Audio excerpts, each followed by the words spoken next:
Eu tenho a marca da promessa.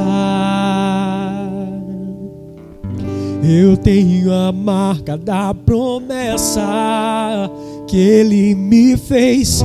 Eu tenho a marca da promessa. Eu tenho a marca da promessa. Você pode dizer mais uma vez? Eu tenho a marca da promessa. Eu tenho a marca da promessa que Ele me fez. Eu tenho a marca da promessa. Eu tenho a marca da promessa. Se tentam destruir-me, zombando da minha fé e até tramam contra mim. Querem entulhar meus poços, querem frustrar meus sonhos e me fazer desistir. Mas quem vai apagar o selo que há em mim? A marca da promessa que Ele me fez. E quem vai impedir? Se decidido estou, pois quem me prometeu é fiel pra cumprir.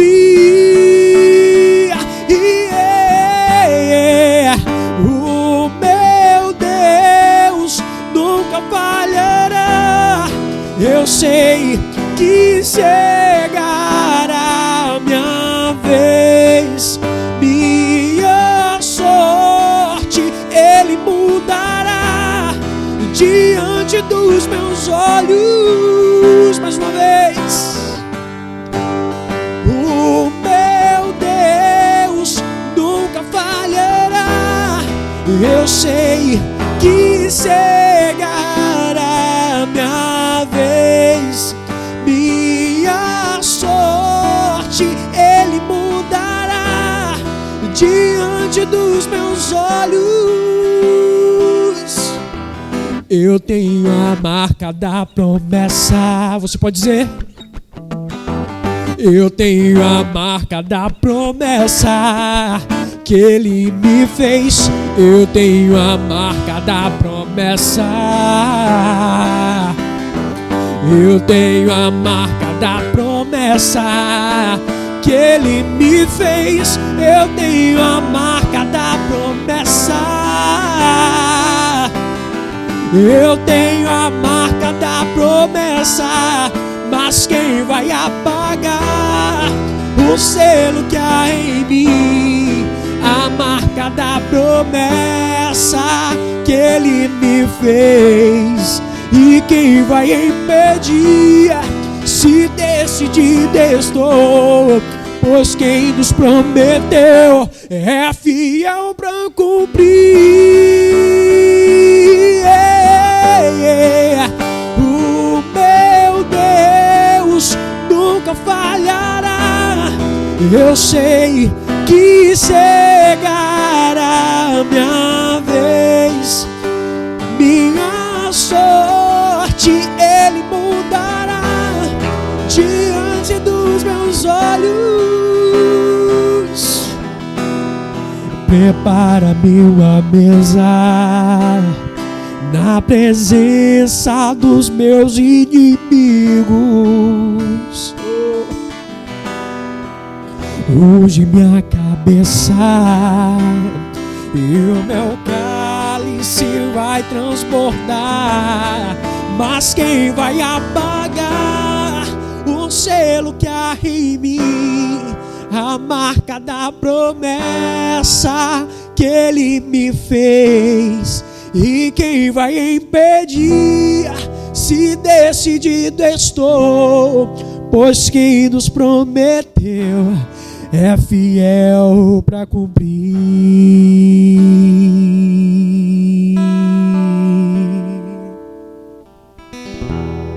Glória a Deus, aleluia. A paz do Senhor, Igreja Pibre Tanqueiro Neves. Aleluia, meus irmãos. Como é que vão todos vocês? Aleluia, é muito bom louvar ao Senhor, queridos. Oh, glória a Deus. Estou nem conseguindo falar direito. Glória a Deus. Aleluia. Queridos, é tão bom saber que o Senhor nos marcou. Ele nos marcou, amados, perante tantas outras pessoas que tem na face da terra. Nós somos escolhidos pelo Senhor. E onde quer que nós venhamos passar, onde quer que nós venhamos andar, onde quer que nós venhamos tocar as plantas dos nossos pés, nós, queridos, fazemos a diferença. Nós somos luz do mundo e sal da terra. Onde quer que nós cheguemos, as pessoas podem ver algo diferente nas nossas vidas. Elas podem ver Cristo em nós. Então, queridos, além de tudo isso, é tão bom saber como o Senhor é presente na nossa vida e como Ele não desiste de nós. Nós estamos passando por tantas coisas nesses últimos dias, e aí nós nos pegamos às vezes diante da multidão e às vezes até falamos: Senhor, o que está acontecendo? Pai, envia a solução para isso, acaba com tudo isso, faz com que nossas rotinas venham voltar ao normal, faz com que nossos filhos venham a retornar às escolas, com que nós venhamos congregar juntos em comunhão. Pai, eu quero te adorar. Mas, queridos, muitas vezes passar por coisas desse tipo são necessárias, porque nós aprendemos muitas coisas. A nossa vida espiritual, seja com intimidade com Cristo, seja no nosso cotidiano com a nossa família.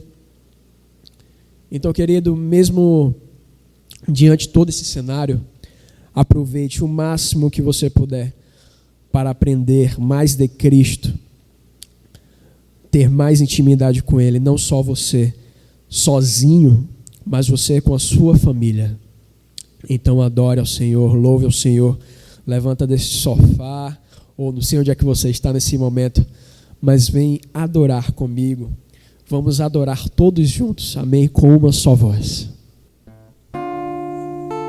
Sei que os teus olhos, sempre atentos, permanecem em mim.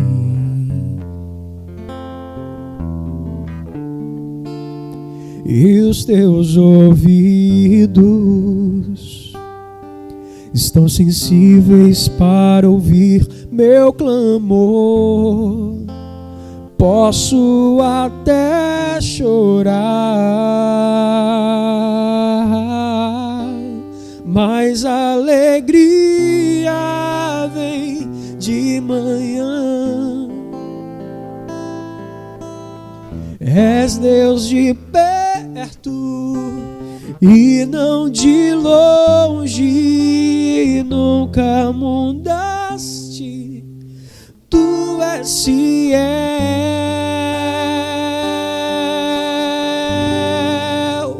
Deus de aliança, Deus de promessas, Deus que não é homem pra mentir. Tudo pode passar, tudo pode mudar, mas tua palavra vai se cumprir.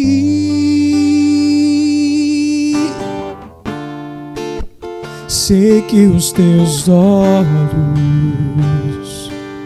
sempre atentos, permanecem em mim. E os teus ouvidos estão sensíveis para ouvir meu clamor. Posso até chorar, mas a alegria vem de manhã. És Deus de perto, és Deus de perto e não de longe, nunca mudastes. Tu és fiel,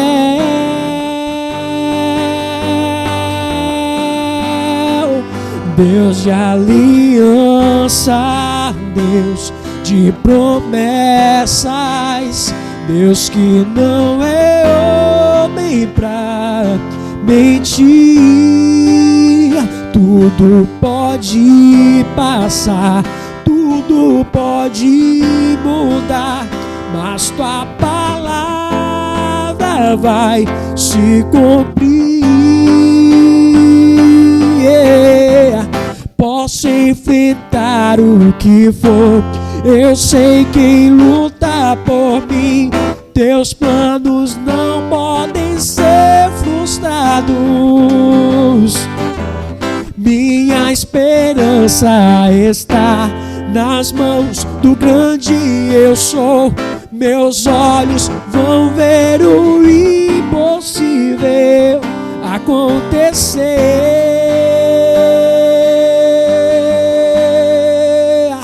Deus é aliança, Deus de promessas, Deus que não é homem pra mentir.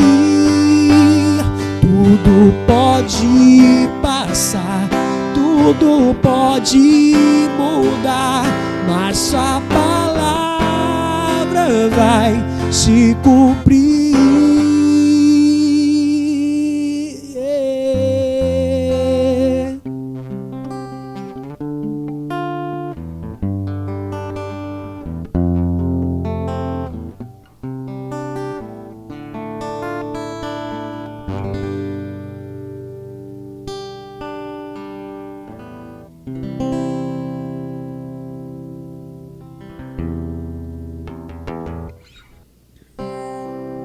Não importa quem você é, não importa o que você fez, Jesus conhece o seu interior também. Quantas vezes você caiu tentando acertar, mas a tristeza e o desespero te fizeram chorar. Não importa pra onde você foi, se na escuridão da noite Ele apaga o seu passado e não desiste de você. Ele não desiste de você, Ele se importa com você, Ele compreende seu caminhar.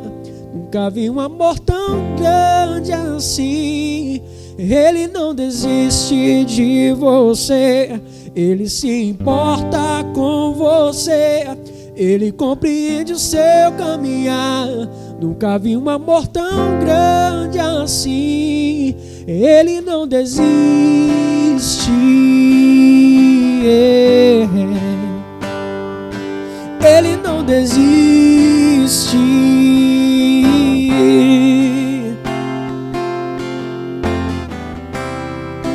Não importa quem você é, não importa o que você fez, Jesus conhece o seu interior também. Quantas vezes você caiu tentando acertar, mas a tristeza e o desespero te fizeram chorar. Não importa pra onde você foi, se na escuridão da noite Ele apaga o seu passado e não desiste de você. Ele não desiste de você, Ele se importa com você, Ele compreende seu caminhar. Nunca vi um amor tão grande assim.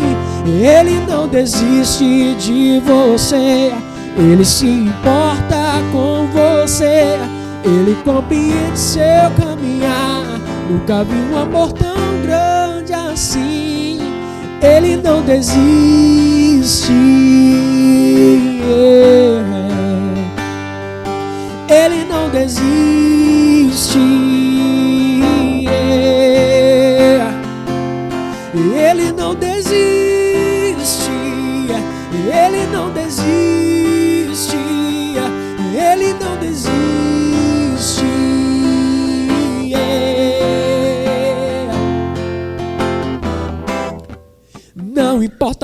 onde você foi. Se na escuridão da noite Ele apaga o seu passado e não desiste de você.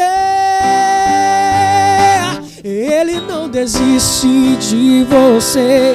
Ele se importa com você.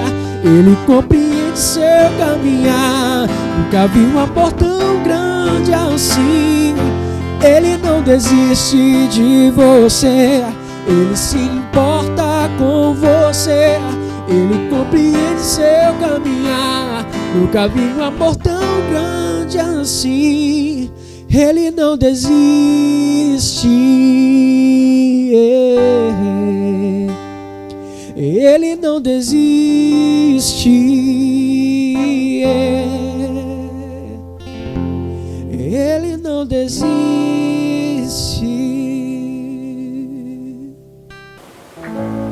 Queridos, graça e paz, tudo bem? Como estão os irmãos? Como sempre, é o nosso encontro dominical.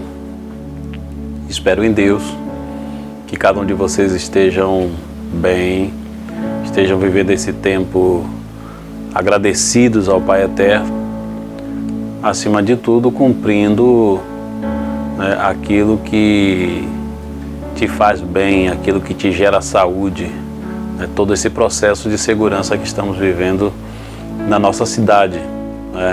Ainda estamos no culto online, devido a algumas dificuldades que temos passado, mas é assim, é normal, todos nós passamos por dificuldades, mas como eu tenho lembrado aos irmãos que verdadeiramente todas as coisas concorrem para o bem daqueles que amam a Deus. Não podemos alterar o curso da nossa história, e por isso precisamos acreditar nessa verdade. Tudo está no controle do Pai Eterno. Mas lembrando que é bom estar mais uma vez com vocês, mas há uma saudade muito grande dos nossos cultos presenciais, que já está bem perto, bem perto. Os irmãos têm ajudado, têm sido companheiros, têm sido ajudadores de Deus naquele lugar. Homens, mulheres, crianças, até as pessoas que não são membros da nossa igreja têm nos dado suporte. E isso é motivo de muita alegria diante do Pai Eterno. E eu continuo dizendo, você que está me ouvindo nesta noite faz parte da nossa história. Uma história que nesse tempo estamos vivendo com algumas dificuldades, mas é assim que nós crescemos. Quando estamos na nossa zona de conforto, com certeza nós descansamos. Mas quando somos obrigados a sair da zona de conforto, como aconteceu com o mundo inteiro, o mundo estava numa zona de conforto, assim também como a nossa igreja estava numa zona de conforto. Hoje que estamos vivendo esse distanciamento por conta dessa pandemia, essa quarentena, então nós estamos nos reinventando, nos redescobrindo, e muitos irmãos aplicando o seu talento na manutenção, na conservação daquele lugar de reunião. Isso tem me alegrado muito. Eu tenho visto o quanto o Pai Eterno tem operado na vida de cada irmão. Então, para nós, continua sendo um motivo de alegria, de felicidade, mantermos esse culto online para passar essas observações. Mas o que é mais importante? O mais importante é que a palavra do Eterno está sendo semeada em nossos corações a cada domingo, e em breve nós estaremos realizando uma grande ceia, para lembrar da nossa comunhão. E lembrar que o Cristo deixou essa ideia viva dentro de nós, que quando nos reuníssemos, deveríamos fazer isso, comer e beber em memória dele, mas lembrando que ele morreu e ressuscitou dentre os mortos para que nós herdássemos a vida eterna. Amém? Olha, eu sempre tenho que lembrar, esse canal do YouTube foi feito justamente, foi gerado num momento de muita dificuldade, onde nós tivemos o irmão Fernando com essa grande sacada, essa grande ideia de alavancar os cultos online para que a nossa igreja não ficasse desprovida dessa comunhão. Mas nós precisamos do seu apoio, né? Dando o seu like, se inscrevendo e lembrando que esse canal de comunicação do Evangelho depende sim também da sua notificação. Então, coopere conosco e com certeza nós vamos continuar aqui transmitindo a palavra do Pai Eterno. Amém? Eu quero orar com você. Por isso, onde você está, sentado, olhos abertos ou fechados, não importa. O mais importante é que você mantenha essa conexão com o Pai Eterno em seus pensamentos e sentimentos e nos acompanhe, quem sabe dizendo um amém, quem sabe dizendo, Pai, eu concordo com isso, eu creio que é assim que o Senhor está fazendo na nossa história. Amém. Pai Eterno, Pai de misericórdia, obrigado, Senhor, por mais um dia, obrigado por mais um domingo, obrigado por mais um momento de comunhão com a Tua igreja. Obrigado por cada irmão que o Senhor tem nos permitido falar do Teu Evangelho. Ser nesta noite com a Tua palavra. Que a Tua palavra seja nesta noite, como sempre tem sido, um meio de cura, um meio de restauração. Que a palavra seja direcionada para o coração sedento e possa transformar esta vida que nos ouve. A Tua palavra discerne que esta fé que nós temos vem quando ouvimos e quando ouvimos a Tua palavra. Ser com a minha vida que serei utilizado como vaso e eu quero ministrar a Tua graça a cada coração que nos ouve. No nome do Teu Filho Jesus. Amém. Irmãos, eu quero compartilhar com vocês nesta noite. Sempre eu tenho sido assim movido de algumas inquietações, preocupações, porque isso faz parte, na verdade, do ministério, essa preocupação quando olhamos o cenário do mundo, não só o cenário da nossa igreja, né? E hoje eu quero falar sobre a falta de conhecimento que gera morte, né? A falta de conhecimento gera morte. E temos visto que o povo de Deus está morrendo porque falta a esse povo o conhecimento, como já está escrito na palavra. E para tanto eu queria te convidar a abrir o livro de Oséias, capítulo 4. Eu não sei hoje como o Fernando vai nos ajudar colocando no telão a palavra. Devido ao nosso reposicionamento, estamos hoje numa outra posição para a transmissão dessa mensagem, mas o nosso irmão Fernando tem muitas habilidades para fazer isso, então eu confio que ele com certeza irá encontrar um lugar apropriado para colocar essa palavra.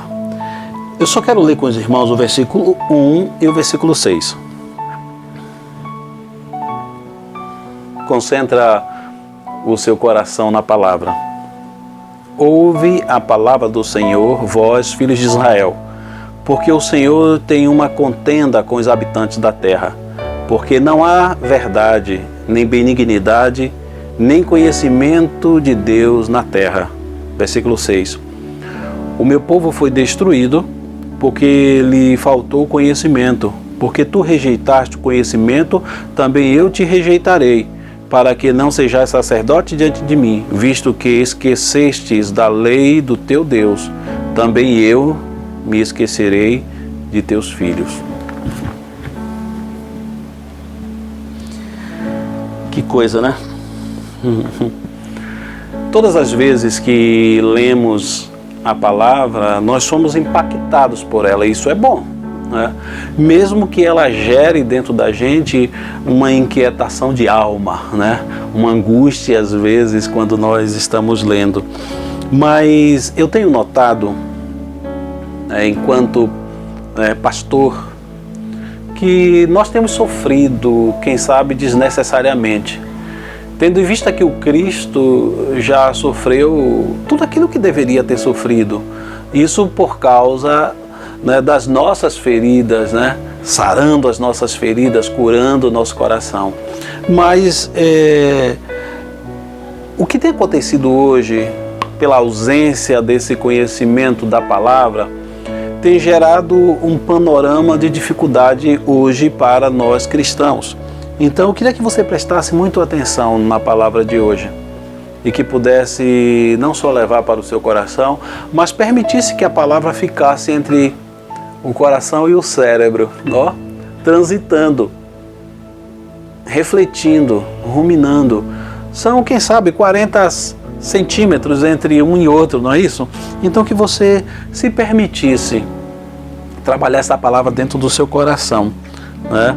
Então, o que nós queremos abordar nesta noite é uma palavra de vida, apesar de um tema tão impactante, né? Falta de conhecimento gera a morte. Mas quando nós fazemos advertências, nós queremos levar o coração dos irmãos em busca da vida, né? Então, eu quero gerar assim um norte eficiente para as nossas vidas, homens e mulheres de Deus, que tememos o eterno e que de vez em quando, com certeza, nós temos sido enganados, né? E quando percebemos o engano, já estamos com as nossas vidas completamente assim transtornadas, né? Para pensar um pouco. Eu tenho utilizado sempre essa palavra quando eu digo assim, para pensar um pouco, eu quero aguçar a sua mente, o seu coração, o seu conhecimento, o seu mundo, né? O seu mundo interno. Nós estamos vivendo o que chamamos de mundo da pós-modernidade, né? Onde a principal ferramenta que move as pessoas é a comunicação.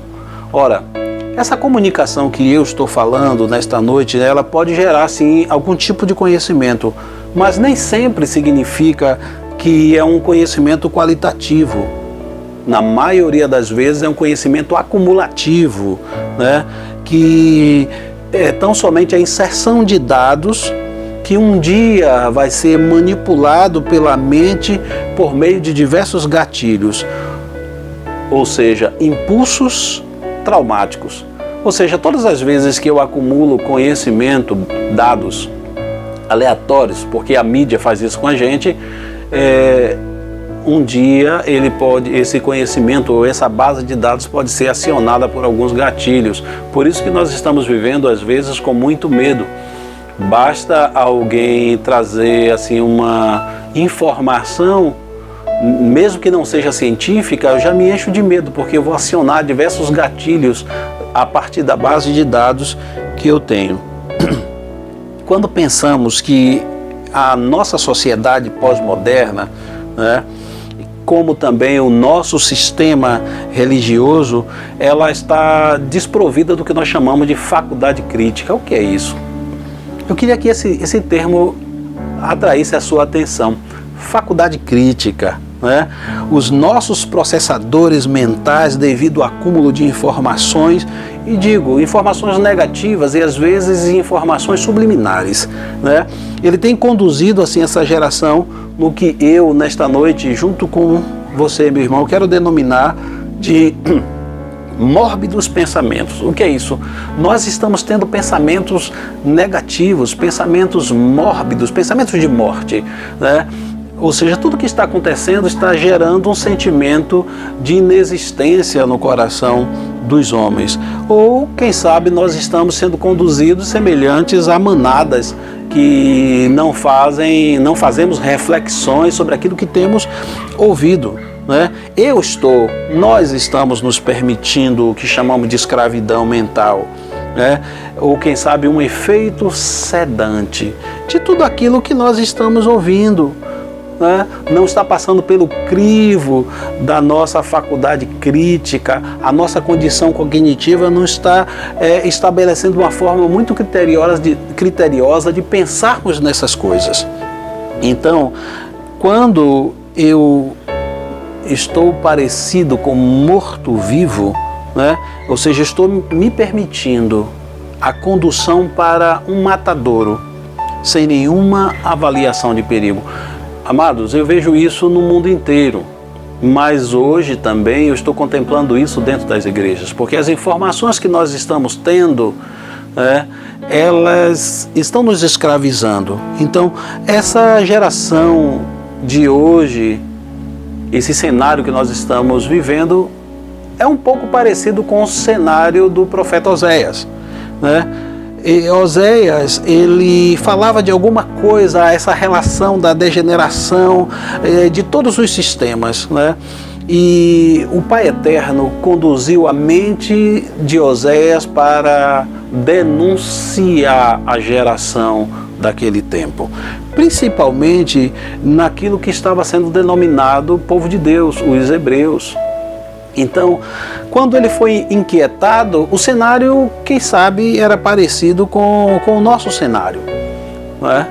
E quem sabe, o que estamos falando hoje acerca da vida de Oséias, a denúncia de Oséias para o mundo dele, serve também para o nosso mundo, né? O que estava acontecendo naquele tempo era a ausência tanto do conhecimento da palavra, quanto conhecimento secular, né? Que eu chamo de conhecimento histórico, aquilo que foi aglutinado durante um determinado tempo de forma positiva, trazendo uma formação de uma característica para um povo específico. Então, o povo que o Eterno escolheu para introduzir a sua realidade na terra, esse povo também se degenerou. Por isso que eu quero falar dos dois tipos de conhecimento. E não vou mudar de forma alguma o contexto bíblico literário. Nesse texto que nós lemos, o profeta fala especificamente dessa abordagem espiritual, abordagem religiosa. Mas hoje cabe a nós adicionar um pouco, não só a abordagem religiosa, espiritual, mas também, naquele tempo, estava regendo a vida das pessoas, né?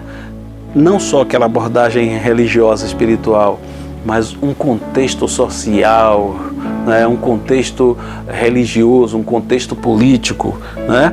E a nação daquele tempo era orientada pelo regime religioso. Pense nisso, o regime religioso.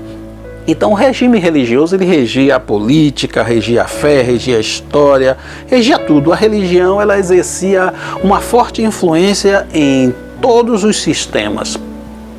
Guarda isso no seu coração. O sistema religioso era a mola mestra da vida de todo mundo. Por isso que o sacerdote era o centro, né, da voz do Eterno para a orientação do povo, né? A nação daquele tempo difere muito do que temos hoje visto da nação de Israel, claro, né? O Israel que conhecemos hoje, porque todos os povos evoluíram, porém naquele tempo todos os valores foram agregados pelos exílios, pela formação de novas famílias, sem observação de contexto pós-cativeiro egípcio, né? Porque o cativeiro egípcio, no meu entendimento, é o lugar onde o povo olha para o Eterno e diz: somente a Ele eu vou ouvir, o que Ele disser, a partir daqui eu vou ouvir. Então, quando o povo começou a se misturar, eles deixaram de dar ouvidos ao Senhor, né? Estava gerando um legado diferente, pois a saída do cativeiro egípcio, eles estavam construindo um legado que só o Eterno é Senhor e Criador de todas as coisas. Só a partir do conhecimento do Eterno a vida daquela nação seria gerada. Mas isso não aconteceu. Algo estranho estava sendo gerado no meio do povo. É como se fosse uma sedação assim profunda nas mentes pela ação dominadora do pecado, né? E o interessante, eu gostaria de mudar um pouco a concepção que, quem sabe, estamos construindo ao longo da história dessa palavra pecado, porque quando eu falo de pecado, eu não estou falando das coisas que estão acontecendo hoje, mas eu queria centrar a minha voz em Tiago 4, de 13 a 17, para dar origem, quem sabe, à concepção correta do pecado. E diz assim: eia agora vós, que dizes? Hoje ou amanhã iremos a tal cidade, e lá passaremos um ano, e contrataremos e ganharemos. Digo-vos que não sabeis o que acontecerá amanhã. Porque que é a vossa vida? É um vapor que aparece por um pouco e depois desvanece. Em lugar do que deveis dizer, se o Senhor quiser, e se vivermos, faremos isto ou aquilo. Mas agora vos gloriais em vossas presunções. Toda glória, tal como está, é maligna. Aquele, pois, que sabe fazer o bem e não faz, comete pecado.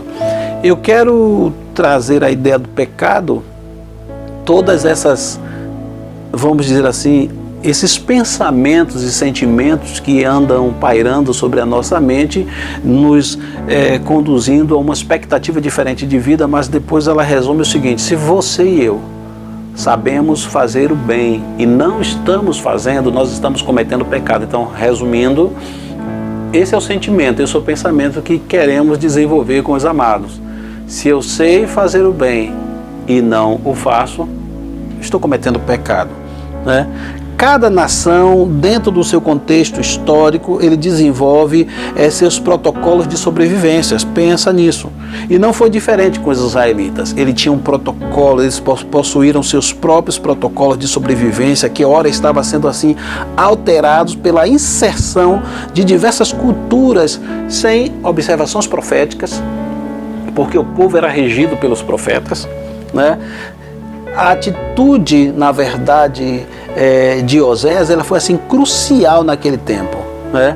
E eu penso também, é fundamental também para o nosso tempo, porque a essas declarações, ela atingia principalmente aqueles que se consideravam filhos da promessa. Então, ou seja, se eu sou filho da promessa, eu tenho protocolos regidos para viver.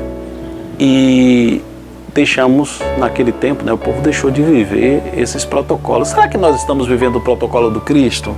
Né? Será que as nossas declarações no momento em que fomos convertidos e participamos de uma metanoia, de uma mudança de mente, será que as nossas mentes ainda estão modificadas na estrutura do Filho do Eterno? Então, essa é a nossa abordagem, né? A vivência do Filho do Eterno para nós. Até parece que estamos vivendo o que chamamos de ausência de conhecimento. A aplicação dos protocolos proféticos emanados pelos processos da profecia, da iluminação e revelação, né, pela intimidade de alguns homens que romperam o seu tempo, se permitiram sofrer pelas palavras que ainda muitos não compreendiam, isso parece que desapareceu, morreu. Irmãos, quando falamos de conhecimento, estamos falando de bases que sustentaram o povo de Deus ao longo da história. E que no tempo do profeta Oséias, o Pai Eterno levantou Oséias para fazer denúncias seríssimas, que quem sabe se Oséias estivesse revivendo hoje e declarando as suas profecias, elas não seriam diferentes. Ele lutou, ele na verdade fez uma declaração que intimidava o povo em relação aos crimes sociais. Ele denunciou a política, ele denunciou os sacerdotes, a religião, ele denunciou o comportamento, ele denunciou a espiritualidade falsa, vergonhosa. Quem sabe hoje ele estaria fazendo o mesmo, né? Então, vamos falar um pouco de conhecimento. Que conhecimento é esse? Pois o texto que nós lemos diz que nós estamos perecendo porque está faltando conhecimento. Falamos do conhecimento espiritual, falamos do conhecimento secular, né? Então, conhecimento, na verdade, sem faculdade crítica, não amparada pela mentoria profética, ela não serve de nada. Principalmente para nós cristãos, o nosso conhecimento tem que existir dentro desse contexto. Eu preciso ter uma faculdade crítica que me leve a ter uma consciência e uma autocrítica de tudo aquilo que eu estou fazendo.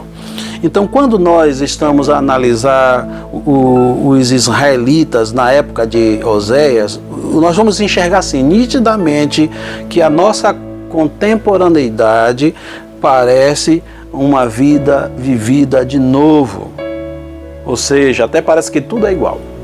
Tudo que ele denunciou, nós estamos revivendo, né? Todas as denúncias de Oséias, quem sabe, é também a nossa denúncia nesta noite. Então, quando entendemos que o conhecimento sem faculdade crítica, não amparada pela mentoria profética, ela gera muitos danos, visto que o povo daquele tempo compreendia que eles estavam debaixo de uma ação profética de Deus, né? E quando analisamos os israelitas da época de Oséias, enxergamos nitidamente a nossa contemporaneidade. Parece uma vida vivida de novo. Tudo é igual. Vejamos. O povo estava perecendo, estava sendo destruído. A corrupção política, social, religiosa havia chegado ao seu limite. A imoralidade imperava no reino. A sociedade israelita era realmente má, se tornou algo terrível. Todos estavam mergulhados na mentira e se deleitando na impiedade. Havia crimes de todos os tipos e nada prosperava naquela época. Está lá em Oséias 4, de 1 a 3. Será que isso não tem uma identificação muito profunda com o nosso tempo? Quando você lê também esse livro de Oséias, você enxerga o mesmo que eu estou enxergando? Tanto é que houve uma provocação, houve a palavra do Senhor, vós filhos de Israel, porque o Senhor tem uma contenda com os habitantes da terra, né? Porque na terra não há só verdade, nem benignidade, nem conhecimento de Deus, só permanece o perjurar, o mentir, o matar, o furtar e o adulterar. Fazem violências, um ato sanguinário segue imediatamente a outro. Por isso a terra se lamentará, e qualquer que morar nela desfalecerá. Com os animais do campo, com as aves dos céus, até os peixes do mar serão tirados. Esse cenário terrível que nós estamos a contemplar no livro de Oséias, eu vejo como se fossem mundos paralelos. Nós estamos vivendo paralelamente ao mundo de Oséias e às vezes nos encontramos na mesma decadência. O cenário político, social e religioso de Israel havia chegado ao seu limite, o ponto do Eterno interferir com a mensagem espiritual bem humana proferida por Oséias. Pensa nisso. Estamos vivendo algo semelhante, pois até os sacerdotes estavam envolvidos nas corrupções políticas, corrupções sociais e principalmente corrupções religiosas. Um tempo de verdadeiro caos pelo desprovimento desse aspecto religioso. O povo escolhido pelo Eterno, ele tinha algo no coração que quem sabe também nós precisamos. Tudo que o Senhor falou nós faremos. Êxodo 19, 8.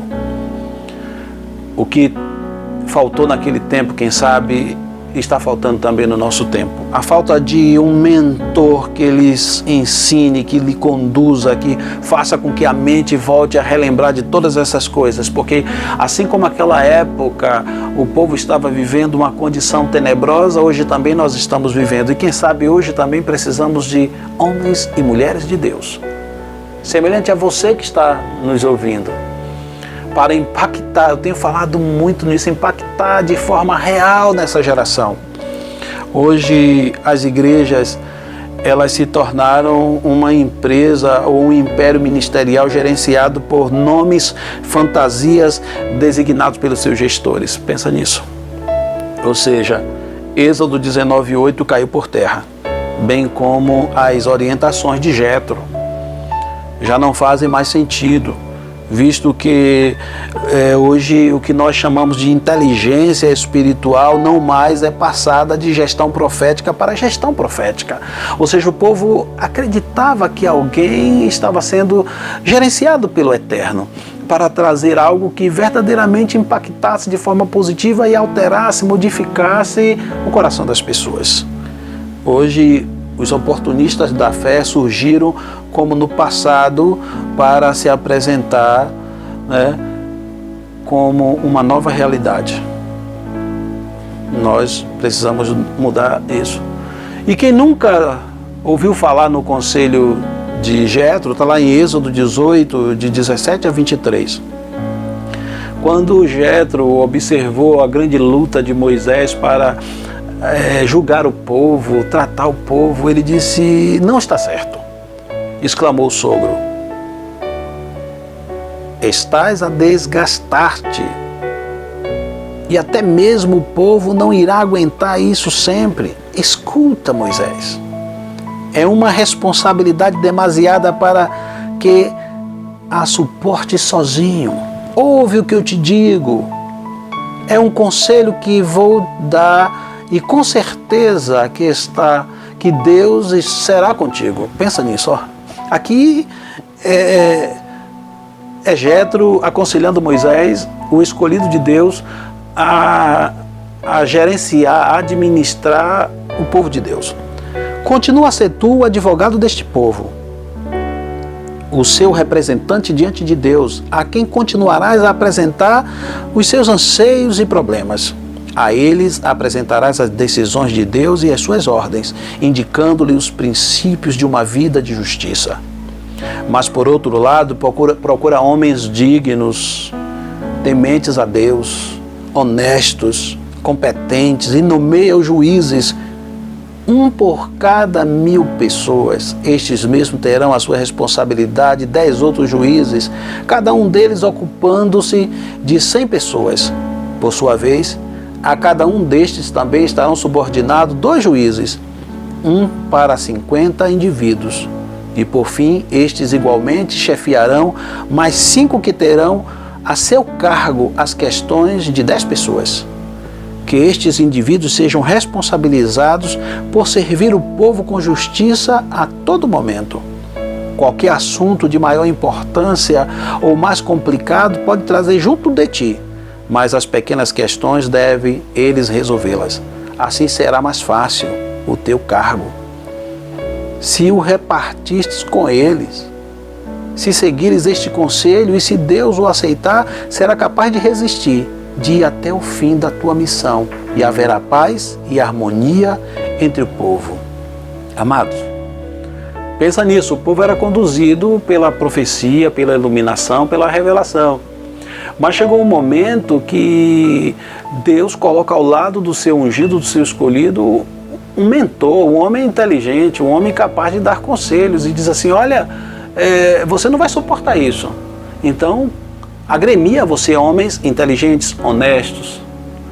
Essas características que eu enxergo que dentro da igreja tem a sua utilidade, a sua realidade, hoje está em falta. Por isso, quem sabe, precisamos de uma remodelagem do pensamento cristão para, além, ou juntando, conjuntamente, ou adicionando esses postulados proféticos que já existem.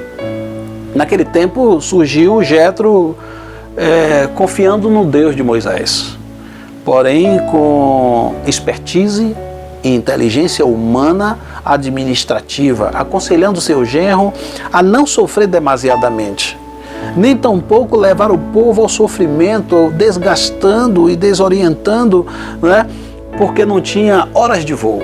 O que temos visto hoje é que muitos de nós não temos horas de voo e não temos um Jetro na nossa vida, né, para nos conduzir. Mas, quem sabe, Jeremias 3,15 traz uma orientação para a gente assim: e vos darei pastores segundo o meu coração, que vos apacentem com ciência e com inteligência. O que estou falando hoje não foge à regra, amados.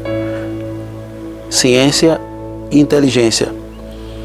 Quando eu estava fazendo a minha pós-graduação em neurociência clínica, eu comecei a pesquisar alguns gigantes da neurociência e aprendi algo que eu gostaria de adicionar aos conselhos proféticos, né, de Moisés, bem como a expertise do sogro de Jetro, e um evento assim bem científico de Augusto Cury. Quando ele estava debruçado nos estudos da mente humana, ele estabelece um novo evento criterioso para o norte da fixação da verdade. E eu quero repartir com os irmãos, porque temos visto que está faltando conhecimento no meio do povo de Deus, está faltando alguma coisa que, juntando a leitura da palavra, traga clareza para a gente. E eu quero começar assim, pedir a você que você grave na sua mente a seguinte sigla: D de dado, C de casa, D de dado. D, C, D. Porque estamos na era da comunicação. E todas as vezes que qualquer assunto está permeando a nossa mente, principalmente nessa era de dinâmica, onde o conhecimento é intangível, ele é mutante, né, ele alterna, onde esse conhecimento tem colocado a verdade em grandes questões. E muitas vezes perguntamos, o que estão falando é verdade ou é mentira? Né? Como vou me apropriar desses postulados, desses conceitos? Como eu vou colocar a minha mente através de um protocolo que esteja sempre acariando a verdade? Então, nesta noite, eu gostaria de somar com os amados justamente essa forma criteriosa de pensar. Quem sabe vai melhorar o nosso mundo, né, pós-Covid-19, pós-quarentena, né, o novo normal. Cada um está dando um nome diferente, mas nós precisamos, como Igreja de Cristo, como povo separado, ter uma forma de pensar, assim como o povo de Israel sai do cativeiro egípcio, dizendo tudo que o Senhor falar, isso nós faremos, então nós vamos ficar assim, tudo que o Senhor fala, tudo que o Senhor estiver falando conosco, nós vamos fazer. Vamos seguir os conselhos proféticos através da revelação, da iluminação, né? Vamos também, quem sabe, prestar atenção aos conselhos de Jetro, mas também nós vamos ouvir um homem de Deus, pois Augusto Cury também é um homem de Deus. E como neurocientista, ele traça uma forma suave da nossa mente aclarar as verdades. Normalmente, né, as pessoas, elas querem nos contar sempre alguma coisa. Assim como eu estou contando algo para os irmãos, era da comunicação assim, todo mundo tem um fato novo. Todo mundo quer contar algo para a gente. E nessa era chamada comunicação, todo mundo tem uma verdade a partir do seu mundo natural, enxertado por todos os eventos que foram aglutinados por diversos meios e que às vezes não estamos detectando essa origem, como surgiu tal pensamento dentro da nossa cabeça, né? Porque foi gerado um sentimento que nos conduz a hábitos positivos e negativos. Mas eu quero que você pense assim, algumas vezes alguém se aproxima da gente e diz assim, presta atenção nessa palavra, me contaram que fulano saiu da igreja. Olha bem, me contaram. Todas as vezes que alguém te falar algo a partir de hoje, quem sabe você pode estabelecer uma forma, né, inteligente de viver. Amados, a Bíblia diz que o povo perece porque não tem conhecimento. Eu quero passar um pouco do conhecimento, como funciona a mente humana e como me precaver disso. Então, eu devo sempre duvidar. Muito simples. Eu sempre vou duvidar. Quando alguém me fala alguma coisa na era da comunicação, eu vou duvidar, né? Depois eu vou criticar. Eu duvido, mas eu também critico. E eu determino como eu vou acreditar, ou como eu vou conduzir a minha mente a partir daquilo que eu estou ouvindo. Quando diz assim, me contaram, quem é o sujeito da frase? Me contaram. Né? Então eu duvido. Se me contaram, não tem sujeito. Né? Mantenho, me contaram, quem é o sujeito da frase? C, eu vou criticar. Manter contato com a pessoa que está sofrendo ação. Então eu nunca vou ficar simplesmente parado ouvindo. Então quando eu critico, eu vou na fonte. E o que foi que te falou? Aí procurar, Maria fez algo, então eu vou até Maria. Maria, me falaram que você fez isso. Maria, mas eu quero ouvir da tua própria boca, então eu estou fazendo a crítica. Então primeiro eu duvido, depois eu faço aquilo. Depois que Maria me diz, não foi bem assim. Eu mudei de localidade e tive que sair daquela igreja. Então, agora eu vou determinar como eu vou acreditar naquilo que me falaram. Então, possuindo a verdade, a partir de quem está sofrendo a ação caluniosa ou não, eu tenho uma forma de pensar. Então, amados, pensa nisso. Não creia em todos os espíritos, mas prove para ver se vem de Deus. E assim que nós vamos encontrar ferramentas humanas que vão nos ajudar nesse tempo. Né? Eu vou duvidar, eu vou criticar e depois eu vou determinar como eu vou crer. Quando me preparo para o novo normal, além das orientações pós-cativeiro egípcio, eu tenho o conselho de Jetro e atualmente eu tenho conhecimento da mente humana. Temos a orientação de um dos maiores cientistas da mente humana do nosso tempo, Augusto Cury. Duvide, critique e determine. O mundo pós-pandemia trará também inúmeros prejuízos à igreja, visto que todo o nosso comportamento, até em relação à nossa fé, ela está sendo abalada. Porém, a Bíblia nos adverte que aquele que perseverar até a morte receberá a coroa da vida. Então, eu preciso compreender essa história, eu preciso compreender os padrões, eu preciso compreender os protocolos, eu preciso ouvir Oséias de novo falando que o povo de Deus maculou a sua fé, maculou a sua religião, maculou a política, porque tinha poderes. E quem sabe nós também estamos vivendo a mesma realidade comentada por Oséias. Mas como eu sempre tenho falado, que ainda há inúmeras saídas, mas a principal saída é crer no Eterno, que determinou na gente novos pensamentos e sentimentos. E se você estiver municiado de todas essas ferramentas, com certeza você vai superar isso e vai se apresentar dignamente diante do Pai. Porque a palavra diz que todos nós um dia compareceremos diante dele. E quem sabe, melhor é comparecer na presença dele de forma digna como estamos vivendo.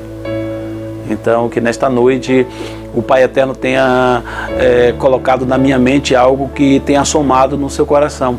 Porque eu espero que daqui por diante você faça também reflexões profundas em relação ao cenário que o cristianismo está vivendo, que as igrejas estão vivendo, que os crentes estão vivendo. Você foi chamado para fazer a diferença nesse mundo. Eu fui chamado para fazer a diferença nesse mundo. E nós estamos denunciando, quem sabe o mesmo que Oséias denunciou, que esta mensagem ampare os nossos corações.